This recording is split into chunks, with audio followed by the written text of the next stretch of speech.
Jai Om Vishnupat Paramahans Parivajaka Astottara Sattva Sri Sriman His Divine Grace Bhakti Siddhanta Saraswati Maharaj Ki Naranda Gori Vaishnavinda Ki Rama Acharya Srila Haridas Thakur Ki Shri Rup Sanatan Bhattaraganath Shiji Bhagopal Bhatt Das Raghunath Sargoswami Ki Rimsikaho Shri Krishna Chaitanya Prabhu Nityananda Shri Advaita Gadadhar Sivasadi Gaur Bhakta Vrinda Ki Shri Sri Radha Krishna Gopal Gopinath Shyama Kund Radha Giri Govardhan Ki Vrindavan Dham Ki Shri Navadvip Mayapur Dham Ki Jagannath Puri Dham Ki Ganga Mai Ki Jamuna Mai Ki Tulasi Devi Ki Bhakti Devi Ki Samaveda Bhakta Vrinda Ki Shri Sri Radha Madhavasta Saki Ki Shri Sri Panchatattva Ki Shri Prahlada Shringadev Ki Shri Harinam Shankirtan Ki Jai Ghoda Primana Glories to the assembled devotees. Glories to the assembled devotees. All glories to the assembled devotees. All glories to Shri Guru and Shri Radha. Shri Prabhupada Ki Jai.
Is that correct? Yes.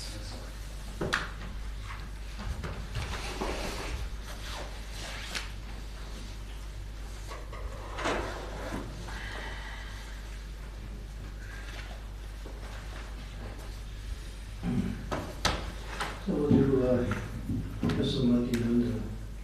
You in Mayapur this year? Me? Yeah. Yes. Yeah. In February. I saw you, ILS, right? Yes. You were on the ILS. Yes. There's a nice video all about the ILS. It's on YouTube. Did you see that? Yes. In the end, we speak with me and my husband. Oh, good.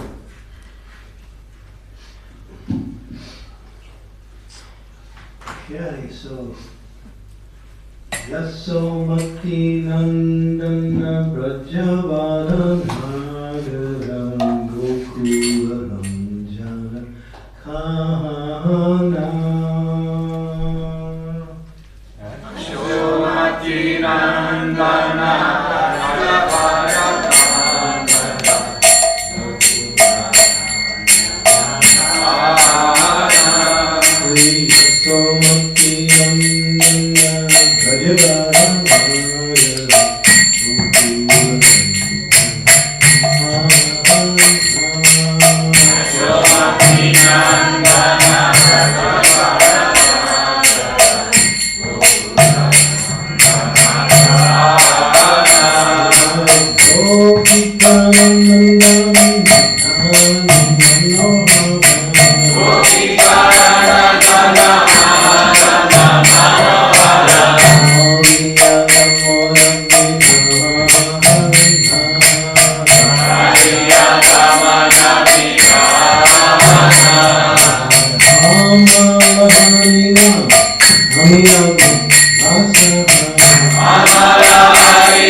If you call him like that, he's not going to come.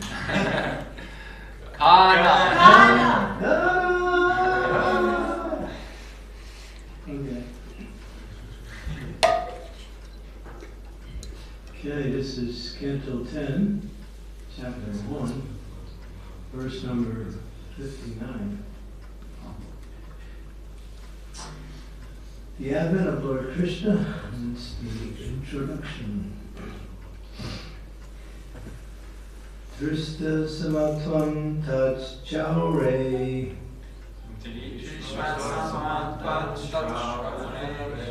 Drishva samatvam tat chaure. Satye chaiva vavastitam. Satya chaiva vavastitim. Kamsas tustam manarajan. Kamsas tustam manarajan. Rahasan idam abravit. Rahasan idam abravit. Krishna samatvam tatchare. Satya chaiva vavastitim. Kamsatusta manarajan. Rahasan idam abravit.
By seeing samatvam, being equipoised, undisturbed in distress or happiness,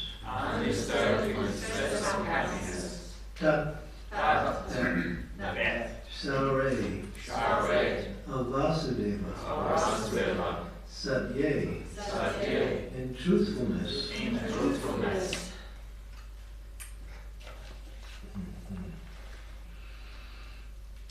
cha, indeed, eva, certainly, vivastitim, the firm situation, the firm situation, kamsa,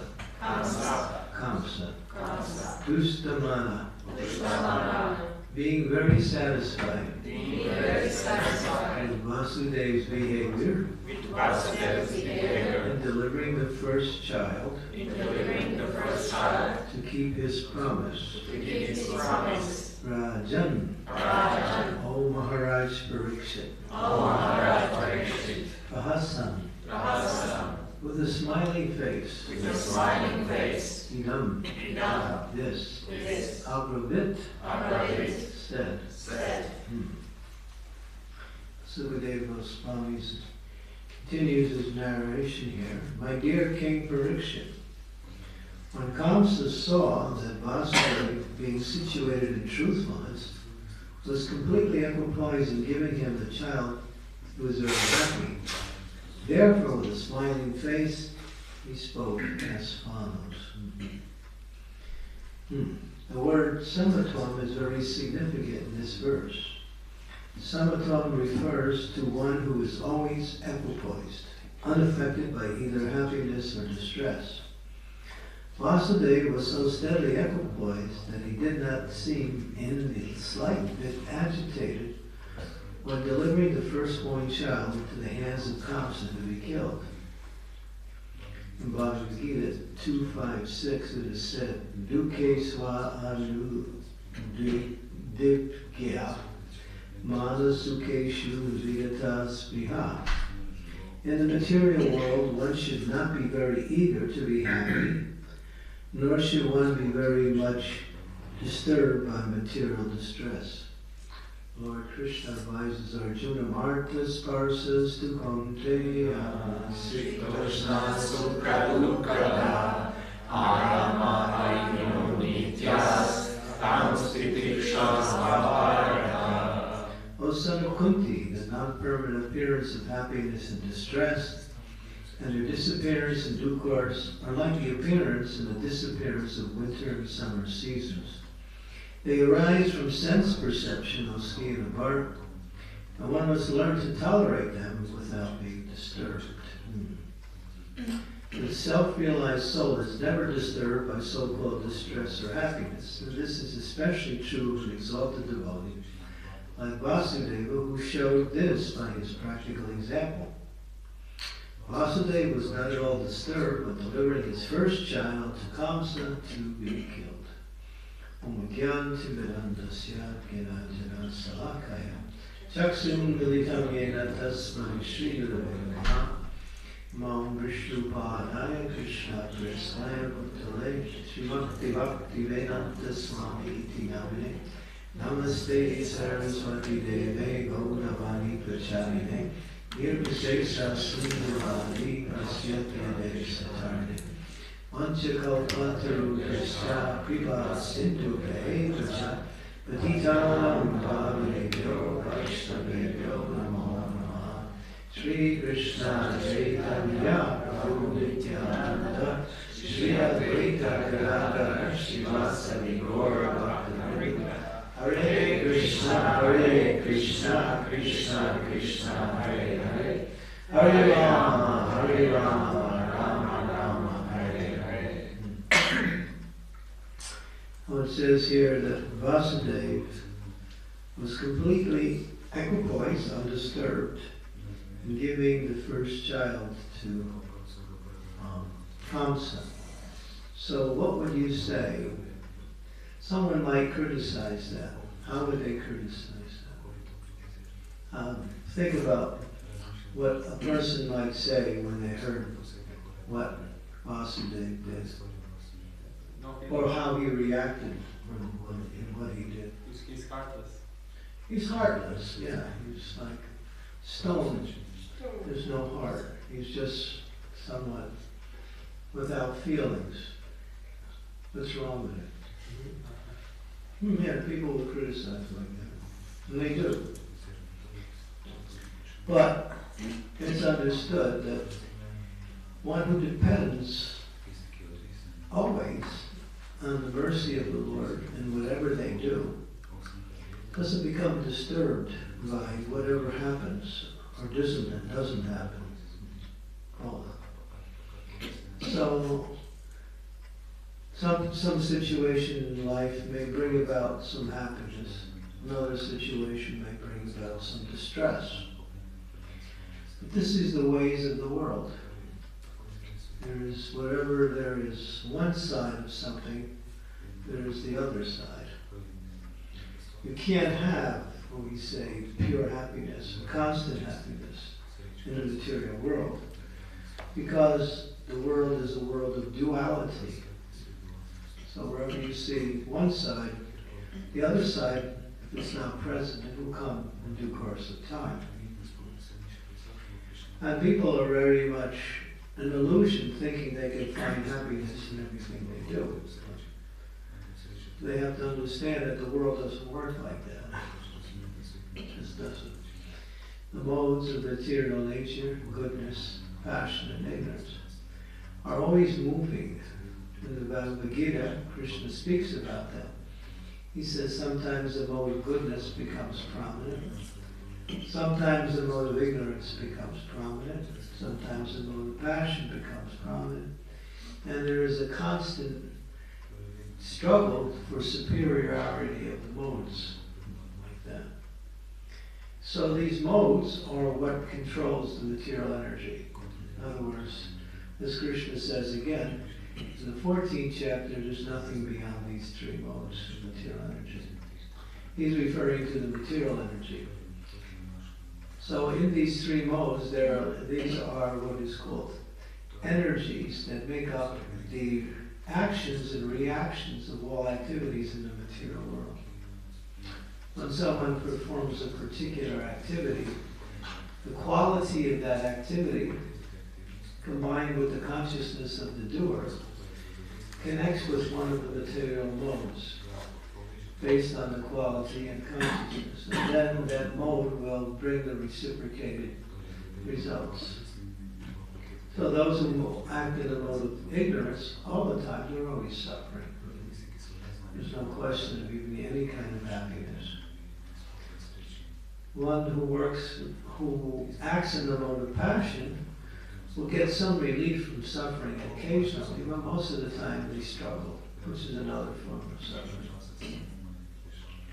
And one who acts in the mode of goodness will feel somewhat peaceful and somewhat serene in one's life, and they'll feel like they have achieved some success in life. So these three modes work like that. So here it says that one should not be very eager to be happy.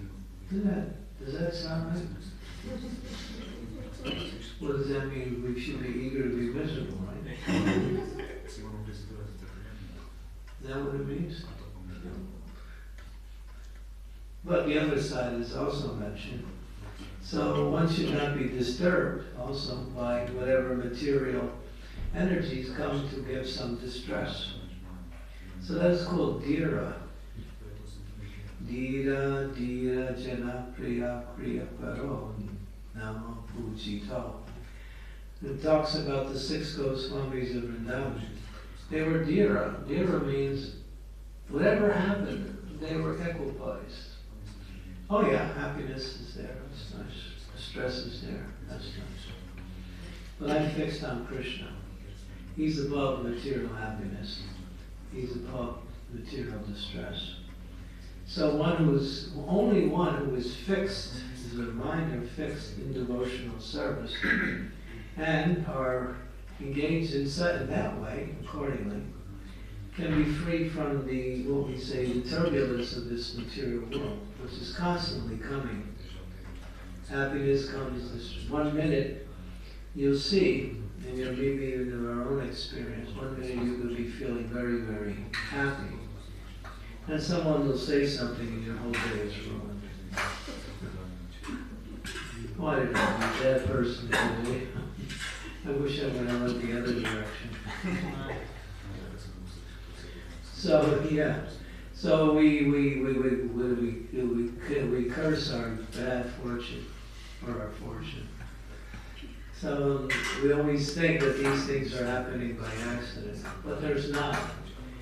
Material energy works in such a way that everything is already programmed. You can find out what date you're going to die because it's already set. Yeah, it's already set. There is a particular type of astrology, it's called Briggle astrology.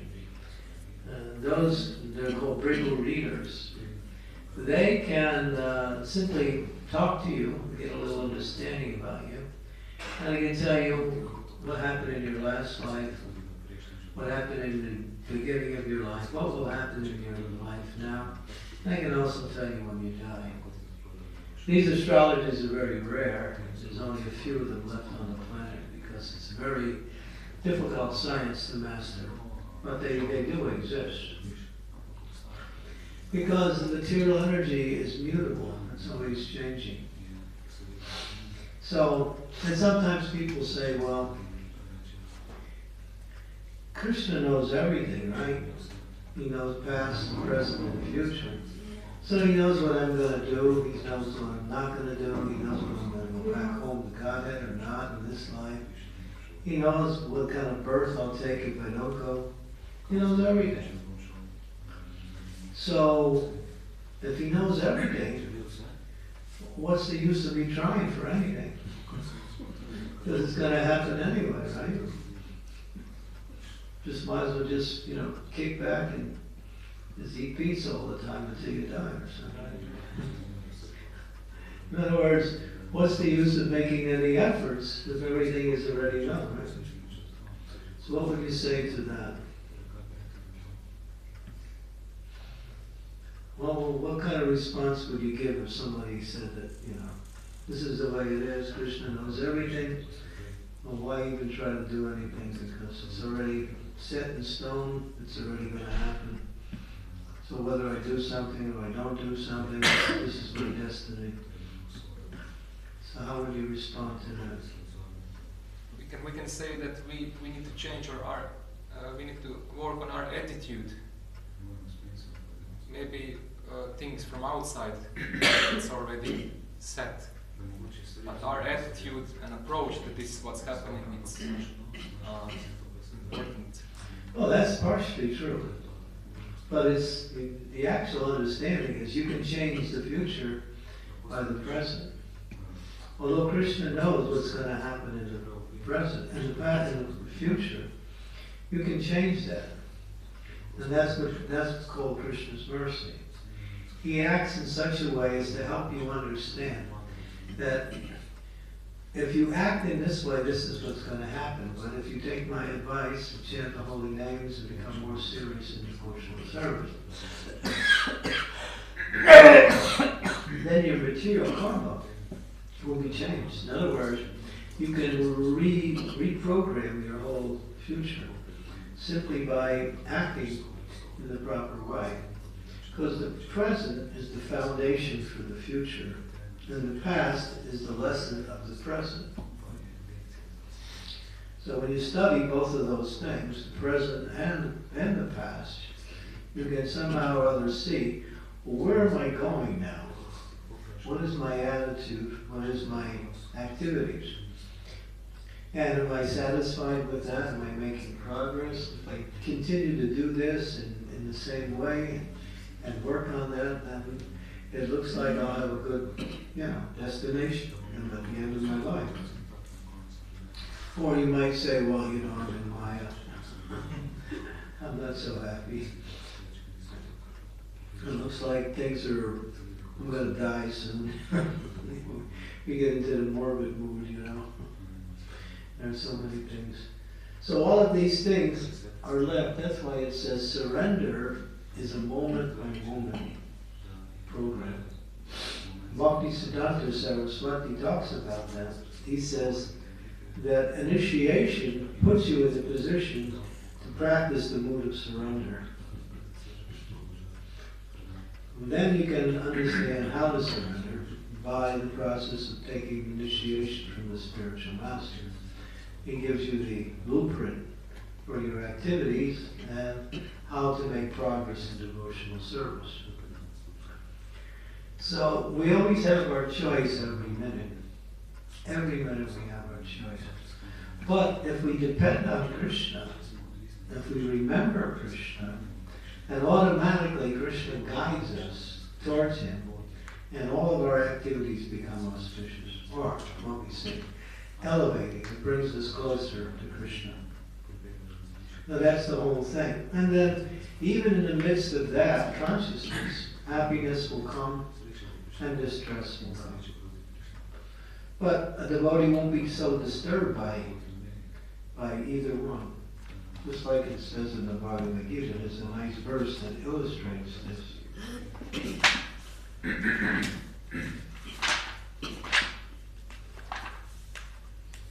In the 5th chapter, 20th verse. Na parisyat priyam praktya, no dijat praktya priyam, stira buddhira samudo, brahmavid brahmastira. A person who neither rejoices upon achieving something pleasant, nor laments upon obtaining something unpleasant, who is self-intelligent, unbewildered, who knows the science of God, is already situated in transcendence. So that means that is Krishna consciousness right there, or at least spiritual consciousness, where a person is not Happiness will come, yeah, that's nice. The stress will come, okay. Let me go on with my devotional service. Let me tolerate both of them. We have to also tolerate happiness. Is material happiness dangerous? Why?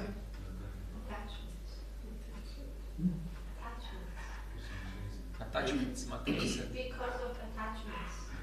Yeah, because of attachment, or it can make you forget about Krishna consciousness. Yeah, because it can divert your attention away from the actual goal of life, which is to be engaged in devotional service. Because sometimes devotees think, well, why should I do this service? I'm not going to be happy doing it. So the motivation is what? Happiness and not the service. Or, if I do this service, I'll be happy. Well, the same motivation is there. And here's a way to become happy. So if the motivation is happiness or avoiding distress, we're still on the material platform. We're still on the material. Motivation should be to engage in devotional service, to please the spiritual master, please the Lord, to purify the heart, to make progress towards the goal of life. That should be the motivation. But if we have another motivation, that will bring us into the duality of material energy, and then happiness and distress will automatically come. And most of the time, because we don't know how to be happy, we get distressed. So Prahlad Maharaj, he says, in a very powerful statement he makes, he says, if you want to become happy, he gives that concession. He said, do one thing. Don't try to become happy. Interesting statement. If you want happiness, don't try for it. Just engage in devotional service and it'll come on its own accord. You will become happy. Because devotional service is susukam kartam bhavyayam. It is the platform of not only happiness, but unlimited happiness. That happiness which is not material. Happiness that is material is depending on circumstances and activities, where happiness in the spiritual life comes automatically within the heart and mind by the grace of the Lord. There's a difference. So we also sometimes say, and it's also mentioned by the Shastras and by the Gurus, that material life cannot bring happiness. Sometimes we hear we're talking about happiness, but material life cannot give happiness because it diverts our attention away from the real happiness, which is Krishna consciousness. So one should not be very disturbed by these dualities. The weather gives us Martas Parsas Dukkantaya. That's here, it's mentioned here. Disappearances of winter and summer season. I was listening to Prabhupada, he's talking to one, who was it? He was a priest. Prabhupada was in Melbourne, Australia. And the man was very gregarious. So the conversation starts off with, oh, Swamiji, how do you like the weather here? It is kind of cold, isn't it, Swamiji? Are you feeling some difficulty with the weather here? The Prabhupada's getting disturbed listening to this kind of talking.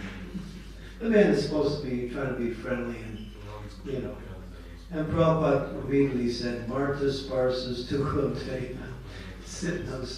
He quoted this verse. He said, happiness will come, distress will come, the seasons give accordingly. And we're not, as devotees, we're not disturbed by these things. Because we know that Krishna is there, therefore we just focus on devotional service. And the man was completely quiet. You couldn't hear him say anything for a while. Prabhupada put him in his place. Well, Prabhupada, the man was trying to be friendly in a material way. And Prabhupada immediately picked up on it. He said, this is material world here.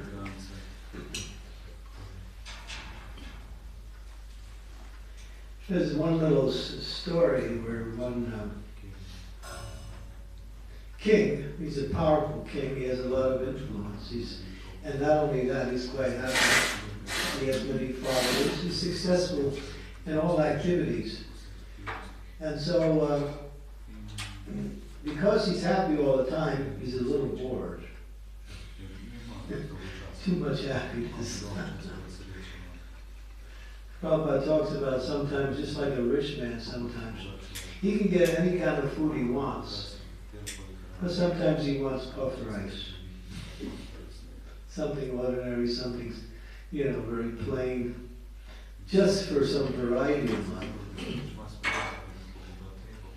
So, his king, he calls his ministers, and he says, I have a question for all of you. When I feel happy, I want something that when I see it or hear about it, it'll make me miserable or unhappy. And I want that same thing that when I'm unhappy can make me happy when I come in contact with it. So the ministers are just completely baffled. What the heck is he talking about? Somebody wants something to make him happy when he's not, and unhappy when he is. So one minister was he was intelligent. So the next day he said, King, I'll have something for you, just be patient. So the next day he came back with a ring, and on the ring there was 4 words.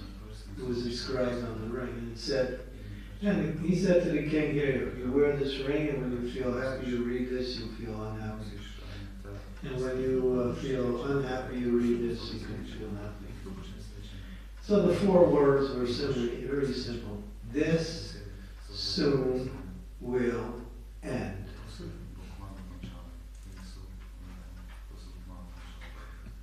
This soon will end. So yeah, that's the way the material world is. Something comes, something goes, something comes again, something goes.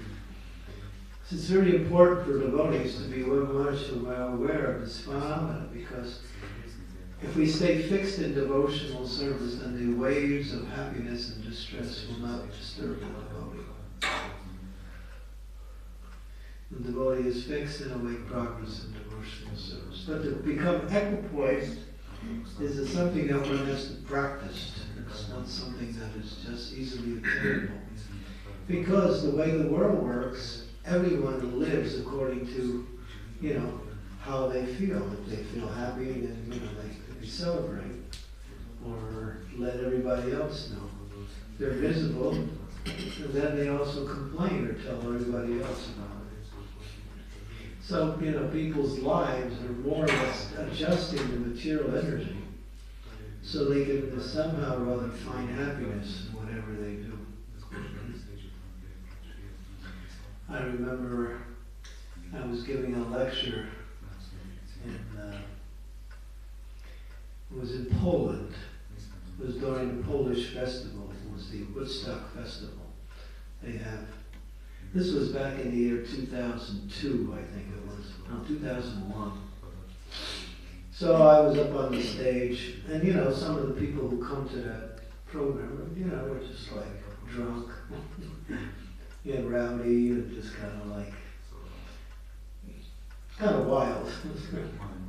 So there was a whole group of them standing in front of the stage where I was giving the lecture. So I was talking, I said, life is such a way that everyone wants to be happy. No one plans their day by saying to them, today when I get up, I'm going to have a very miserable day. That's my plan. And then I kind of threw that out to the audience. I said that. And I said, that's true. Everyone plans for happiness, doesn't it? And these guys said, no, we want to be miserable. So they were growling and kind of it was like, I wasn't sure why I was in a human group or some other species. So they were growling like that. And these guys were saying, yeah, we want to be miserable. So I thought, all right, as you can have my blessing, be miserable. So there are certain people who are so distraught and so much under the modes of ignorance that they can't even understand what the heck happiness is. Because happiness for each of the modes changes. For a person in the mode of ignorance, their happiness is intoxication, sleep, very lusty activities, finding fault with everybody, complaining. This is not right, he's not right, she's not right, I'm not right, you're not right, nothing's right. Sounds familiar. Yeah, it's like there's a class of people that are always complaining about everything. When you talk to them, you meet them, the first thing you do is start complaining about something. That's the conversation, Excuse me, I'm sorry I met you today. So, yeah, it's like that for some people. People in the mode of passion, what is their happiness? They can make a lot of money, they can have a lot of sense gratification, and if they can, perform a lot of activities and feel good about themselves. Those are in the mode of goodness. If they can feel peaceful, if they can read religious books and find happiness in that, or some nice music, they like to read poetry, or some kind of very ornamental literatures. People in the mode of goodness. They like to give in charity, they like to help other people by doing that. So there's different kinds of happiness according to the modes of material nature. But the devotee doesn't care about happiness, doesn't waste time trying to stop distress, stays engaged in devotional service. Remembers Krishna whatever happens. And Prabhupada said, if you simply remember Krishna, and he put it in a very interesting way. He said, if you always remember the lotus feet of the Supreme Personality of Godhead, you will never be impeded in your devotional service. In other words, there will never be any obstacles in your execution if you remember Krishna's lotus feet. As soon as you remember those lotus feet, everything becomes auspicious. In other words, you can move forward in your devotional activity. But if you forget Krishna, and you start thinking, I have to figure this out myself, then you struggle. Or sometimes you make mistakes. So there's the path of, just by remembering the lotus feet of the Lord. Of course, we remember the holy name that is synonymous with Krishna's lotus feet. It's the same thing. So devotee knows that, happiness, this is the nature of the world. It comes and it goes. And we just stay fixed in the goal of life. Because at the time of death, it's not an easy experience to leave the body. Of course, for the materialists, it's very miserable. It says that the temperature of the body goes up to 107 degrees. This is Fahrenheit. It's usually 98.6, goes to 107, 110 sometimes. In other words, one gets a very high fever. And then when that fever goes so high, then all of a sudden it drops down. And then one becomes ice cold. And then so many things happen, and the body is trying to fight all of these different things, but it can't do anything. So staying fixed in consciousness during these turbulent times means practicing that now. Of course, for a devotee, we don't go through that. Because for a devotee who's fixed in Krishna consciousness, it becomes easy to leave the body. They simply remember Krishna, and they peacefully leave the body. But that's for those who are quite fixed. If we're not fixed in devotional service, if we're still on the platform of struggling in devotional service, we will find difficulties are more difficult than they actually are, and happiness is very elusive. So one has to practice to remember Krishna. So that's the formula, just remember Krishna. And Vasudev knew, if I keep my word, then Kanaksa will have faith in me, and then I will use my intelligence to somehow save Krishna when the time comes. He was buying time by simply going along with Kamsa, because he knew if he went against Kamsa in any way, then Kamsa would just unleash his demoniac nature and start killing children.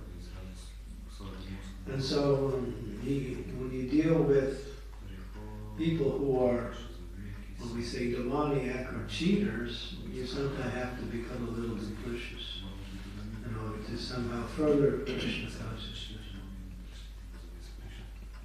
Okay, so we'll stop and see if there's any comments or questions. Yes.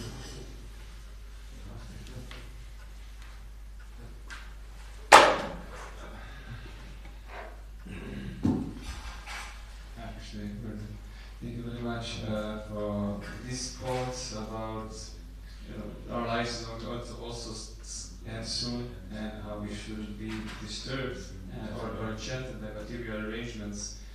And I was just reminded about, is this connected to the point that even if we serve while all these kind of arrangements come, that we can claim the mercy of Krishna? I think there is one verse, it's saying like if you serve the Lord despite the crowds. Tate Nukapashu Shimikshimanam Bhujali Vatpitapa Vipaka Vadvahu Vir Vadadana Steji Veti Yo Mukti Padesha Dayavak. It's interesting you mentioned that verse, because I was going to mention it in the class, because it's pretty much similar to this Martas Parsis to Kuntiya, because both of those verses illustrate the principle of tolerance. How one should be tolerant in happiness or distress. But there is a qualitative difference in both of those messages. This type of tolerance being spoken here is talk about the tolerance that comes by way of living in this world. In other words, the dualities of the world we simply have to tolerate. We have to tolerate disturbances caused by our body and mind, by other people, by higher powers, just by the material energy. Tate Nukampa, that verse means that Krishna puts the devotee in a difficult situation just to purify that devotee from some material attachment or some material impurity. And the devotee remembers the Lord in that situation and thanks the Lord. My dear Lord, the situation you put me in is actually just a small token. Actually, I deserve to suffer much worse, but because you're so kind, you only give me a small portion of what I deserve. Therefore, the verse ends by saying, one who thinks and prays like that, then Mukti Padesha Dayavak, that means you go back home, back to God. Accepting the difficulties that Krishna arranges for the devotee to move him forward, move her forward towards, pure emotional service. So then you might ask the question, well, how do you see that? How do you know the difference? You'll know, don't worry. You'll know when it's coming from Krishna or when it's coming from the external energy. But in either case, you have to tolerate it. That's the point. And can you explain us, Maharaj, maybe what exactly does satisfy Krishna in our tolerance? When we are tolerant, what exactly the aspect of tolerance is satisfying Krishna? Well, you're not acting in a material way. You're acting in a way that is leading to transcendence. Tolerance is a quality that helps to bring your consciousness towards the mode of goodness, which helps you to practice Krishna consciousness properly. If you're not tolerant, how can you practice Krishna consciousness?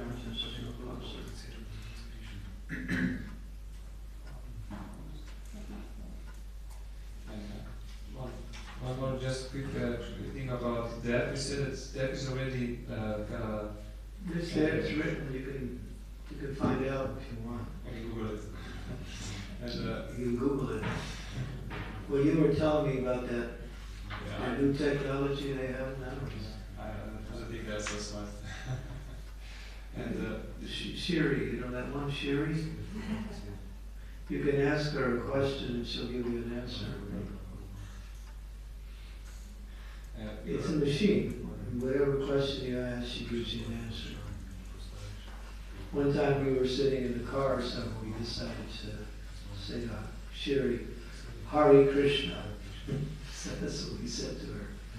And she said, for those spiritual matters, you have to consult someone else. Pretty good answer. I thought it was quite intelligent for a machine. Pretty good. Yeah.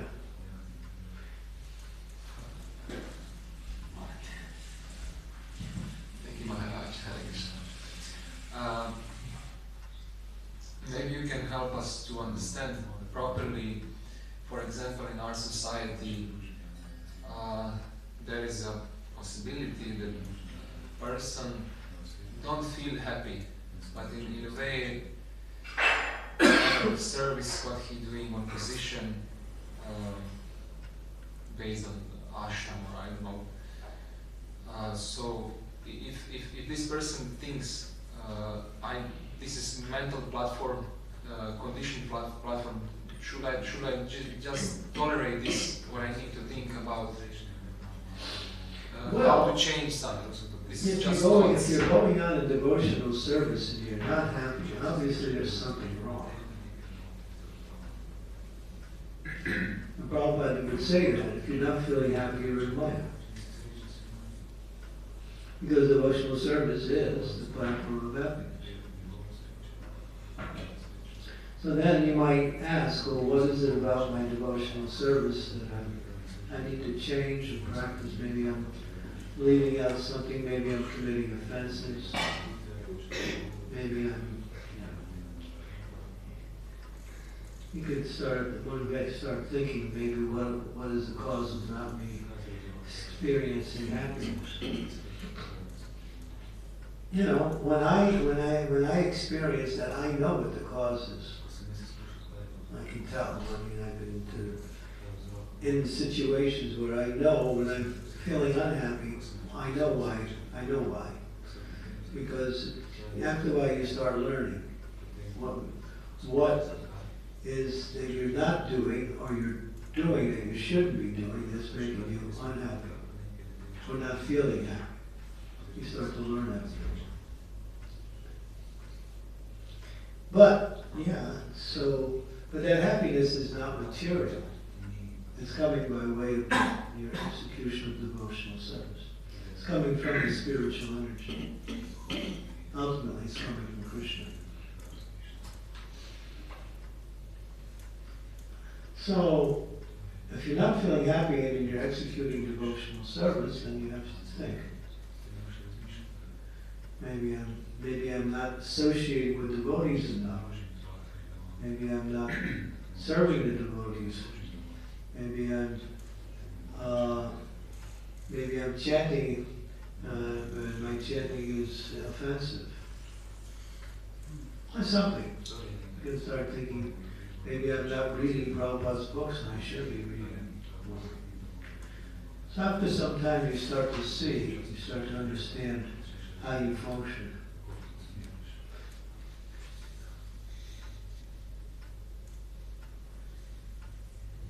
Maybe I'm not humble or I'm feeling proud and I don't, There was a story I just read yesterday where Shalva wants to give a message to Karna. Both are warriors. So there was one crow.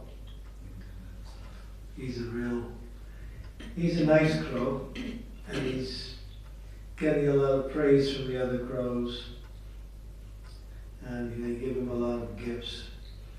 and he's quite a expert crow. He knows his crow business really good. So he starts to puff himself up. He's getting all this praise. He's getting all this so-called success in his crow life. He's feeling real puffed up about it. So then a swan comes along. And he looks at the swan, and he's thinking, I'm the best flyer. I can fly better than even these swans. But the swans, they can travel for hundreds of miles. And crows can't do that. So, but he's thinking, well, I'm better than these swans. So he says to the swan, I'll challenge you to a race, and I'll fly backwards, I'll fly forwards, I'll fly upside down, I'll flap my wings, I'll stop flapping my wings, and I'll beat you in the flight. I mean, he's really arrogant. So he's talking to the swan like that. The swan said, I'll just fly forward, that's all. So they start flying. And then the crow seems like it's ahead. And then the swan starts to think, I'm going to head towards the ocean. Because the swans can fly over the ocean. So he's flying, and then the crow is following, and then the crow is flying, and the crow's thinking, oh my God, I'm in the ocean. There's no place to rest here. All of this water, what's going to happen? Then he gets nervous, and he starts getting tired after a while.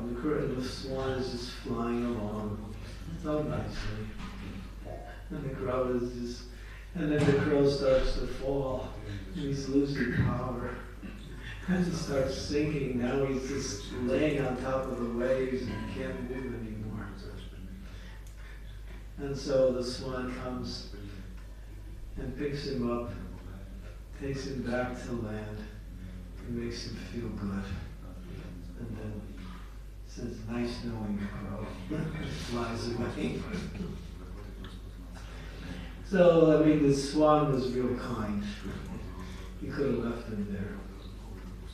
The Salva told that story to Karna, that you're like that crow. You have been given so much, and now you think you're so great. He didn't say that, but the story message came through, and Karna could understand. And the fact that even though you are, thinking you're so great, when you're defeated, you'll know something different. Oh yeah, so it's like that. Sometimes one becomes so proud of their situation that they can't see anything beyond that. So the message in that particular story was humility. Because when we practice humility, and when distress comes, it's not so bad. When happiness comes, we don't even notice it. Because we're already happy. So that's the point. That the whole story was centered around becoming humble. Even if you're so qualified, you have so many achievements, and you have so many abilities, and you can lead other people, still, that's not a reason to become proud. It was an interesting story. Because one who's always humble, they're in the best position to receive the mercy of the Lord. Despite the happiness and despite the distress.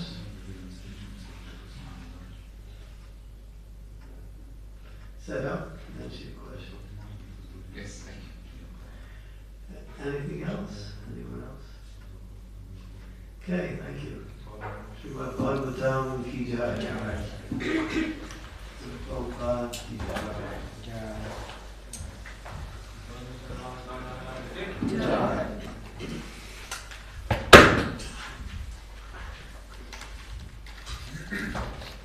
You get rid of that 5G. finished? 5G. Do you have 5G connection here? Kako Maharaj pita, da imaš router sa 5G, pa rečeš da je 5G i da sta na 4G. Na routeru imaš i mnogo. Tell him he should change that. If he doesn't change it, we're gonna have problems now.